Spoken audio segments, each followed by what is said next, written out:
బైబిల్లోని కొంతమంది భక్తి గల స్త్రీలు, భక్తి లేని స్త్రీల యొక్క గుణగణాలు, వారు దేవుణ్ణి వెంబడించిన విధానము, తద్వారా వారి జీవితాల్లో కలిగిన పర్యవసానాలు ఈ సీడ్ ద్వారా మనం గమనించగలం.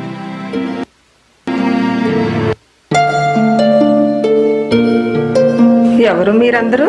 ఎందుకు ఇలా నన్ను చూస్తున్నారు? నువ్వు మనిషిలానే మాట్లాడుతున్నావు, కానీ చూడ్డానికి ఉప్పు స్తంభంలాగున్నావేంటి? అదో పెద్ద కథలే. పర్వాలేదు, చెప్పు. నేను బైబిల్లో చెప్పబడిన లోతు భార్యను. మేము సొదొమ గొమొర్రా అనే పట్టణాల్లో నివసించేవారు. ఆ పట్టణాలు బహుగా దేవునికి విరోధంగా పాపం చేయడం వల్ల దేవుడు వాటిని నాశనం చేయాలనుకున్నాడు.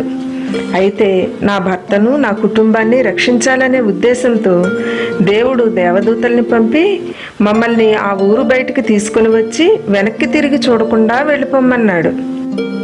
తర్వాత ఏం జరిగింది? నాకు అస్సలు ఆ ఊరు విడిచి వెళ్ళడమే ఇష్టం లేదు. అందుకనే దేవుడు వద్దన్నా వినకుండా వెనక్కి తిరిగి చూశాను, ఉప్పు స్తంభమైపోయాను.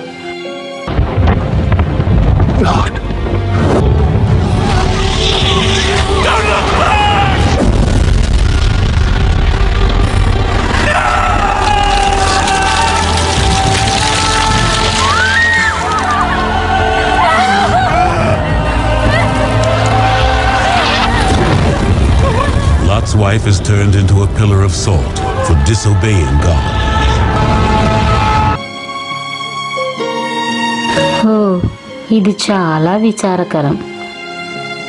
నీ జీవితానుభవం ద్వారా నేటి స్త్రీలకు ఏం చెప్పాలనుకుంటున్నావు? దేవుడు మాటకు ఎప్పుడూ విధేయత చూపించాలి.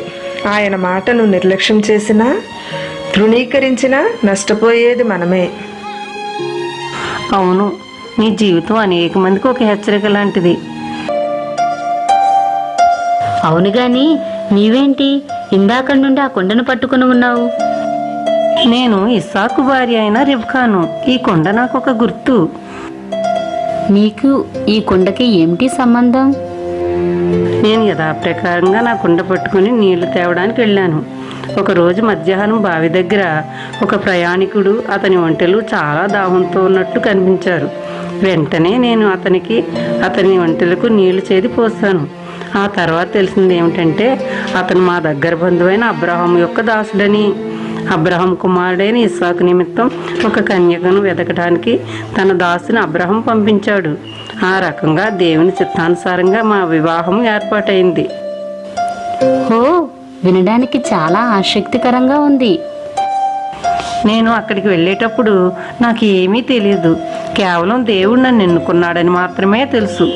ఆయన చిత్తం నేను చేయడం వలన ఇశ్రాయేలు జనాంగానికి తల్లిగా ఉండే ఆధిక్యత దేవుడు నాకు ఇచ్చాడు.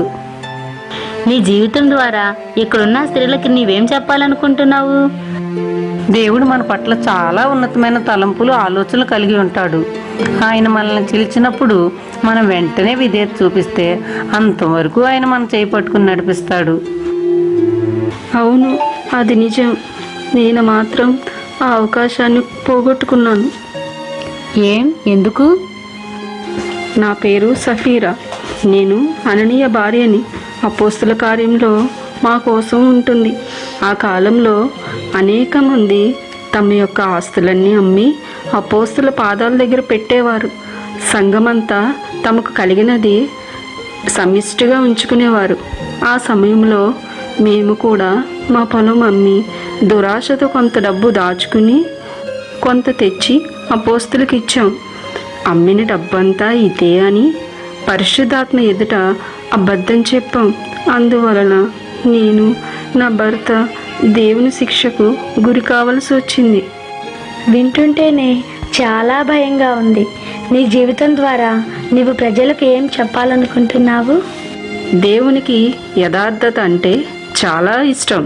మోసం చేయటం, దేవునితో అబద్ధమాడటం అనేది దేవునికి చాలా అసహ్యమైనది. అందువలన ఎప్పుడు దేవుని ఎదుట, మనుషుల ఎదుట యథార్థంగా ఉండండి. మోసపోకుడి. దేవుడు వెక్కిరింపబడడు. మనుషులు ఏమి విత్తునో ఆ పంటే కోయును. అవును, ఇది ఎంతైనా నిజం. ఇంతకీ నీవెవరు? చూడడానికి నాలానే చాలా సంతోషంగా కనిపిస్తున్నావు. నా పేరు రూతు. నేను మోయాబీయురాలిని. అయినా నా అత్త అయిన నయోమి ద్వారా నేను ఇజ్రాయేలు దేవుని తెలుసుకున్నాను. ఓ, నీ జీవితం కథ చాలా ఆసక్తికరంగా ఉంటుంది. ఇక్కడున్న వారందరి కోసం మరలా చెప్పవా? అలాగే, తప్పకుండా.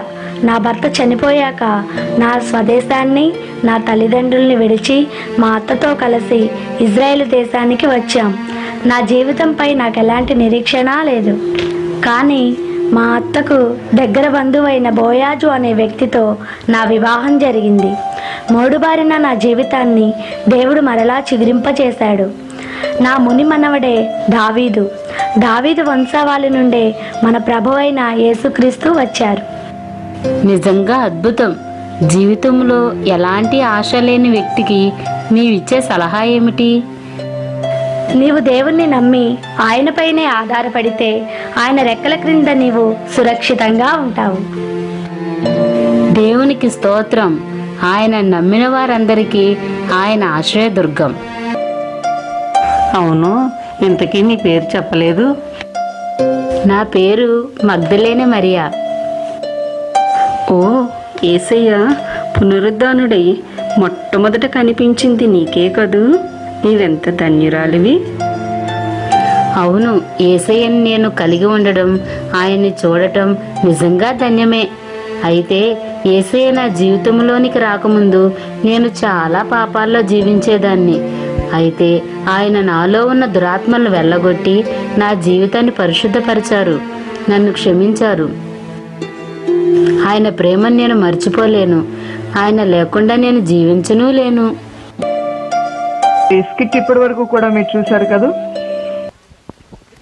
భక్తి కలిగిన స్త్రీలు దేవుని గ్రూప్ ఫోటో దిగండి అమ్మా. గ్రూప్ ఫోటో దిగండి.